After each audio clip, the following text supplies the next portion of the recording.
বন্ধুরা, এই যে পাতাগুলো দেখছেন, এটা কি পাতা বলতে পারবেন? দারুণ সুন্দর পাতা। তো এটা আমি এখন তুলবো একটু, এই পাতাগুলা। এটা হচ্ছে গিয়ে পদ্ম পাতা। পদ্ম পাতা আপনারা কে কে দেখেছেন আমাকে অবশ্যই জানাবেন কমেন্ট করে। এই যে দেখুন, এত সুন্দর পাতা, একদম ফাটাফাটি পাতা, একবারে পদ্ম পাতা। তো এটা আমি এখন লাঠি নিয়ে একটু করবো। তো লাঠি পাচ্ছি না, বড় পাতাগুলো নিতে ইচ্ছা করছে খুব, কিন্তু লাঠি পাচ্ছি না। লাঠি দাও। বন্ধুরা, ভিডিওটা অ্যাকচুয়ালি কালকের আমার করা। তো আমি অনেক দিন দেশের বাড়ি যাবো যাবো বলে ভাবছিলাম, তো যেতে পারিনি। তো আমার বন্ধু অনেক দিন ধরে ডাকছে তার গ্রামে শিব মন্দিরের প্রতিষ্ঠা হওয়ার জন্য। তো আমি এখন বাইকটা নিয়ে বেরিয়ে পড়লাম, একাই চলে গেছিলাম।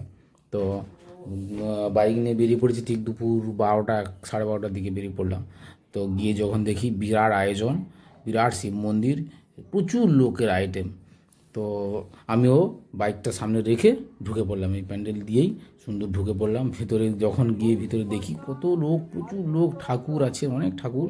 তারপর মন্দিরের উদ্বোধন হচ্ছে, উদ্বোধন, বিশাল রকম মন্দির, এই বিরাট বড় শিব মন্দির। এই মন্দিরটা আগে ছিল না, নতুন করেছে। আমি তো ছোটোবেলায় যখন ওইখানে যেতাম, একটা পুরনো মন্দির ছিল। এখানে 5-6টা গ্রাম জুড়ে কিন্তু এই মন্দিরটা, শিব মন্দিরটা একটাই আছে, ফলে প্রচুর লোকের সমাগম হয়। কালকে তো কয়েক হাজার লোক, মিনিমাম 20,000 থেকে 25,000 লোক শুধু দুপুরে খাওয়া দাওয়া করেছে। তো প্রচুর লোক এসে মন্দির দেখছে। এবং মন্দিরের ভিতরে যজ্ঞ চলছে প্রচুর, অনেক রকম আয়োজন, বিরাট আয়োজন। আমি তো দেখে একদম অবাক, আমি তো ভাবতে পারিনি যে এত বড় গ্রামের ভিতরে এত বড় একটা বিরাট আয়োজন করতে পারে মানুষ। গ্রামের মানুষ এত সুন্দর করে আয়োজন করেছে যে আর বলার, মন্দিরটাও সুন্দর করে সাজিয়ে, সবাই এখানে কারোর একার পয়সা নয়, সবাই মিলে কিছু কিছু টাকা দান করে এটা মন্দিরটা করেছে। তো মন্দিরটা খুব সুন্দর হয়েছে, খুব সুন্দর শিব মন্দির। আমি ছোটোবেলায় যখন জল ঢালতে যেতাম, ছোটোবেলায় ওইখানে প্রতি বছর আমরা যেতাম, আমি যেতাম, আমার পাশের লোক যেত, সবাই যেত। তো এত সব কিছু ছিল না।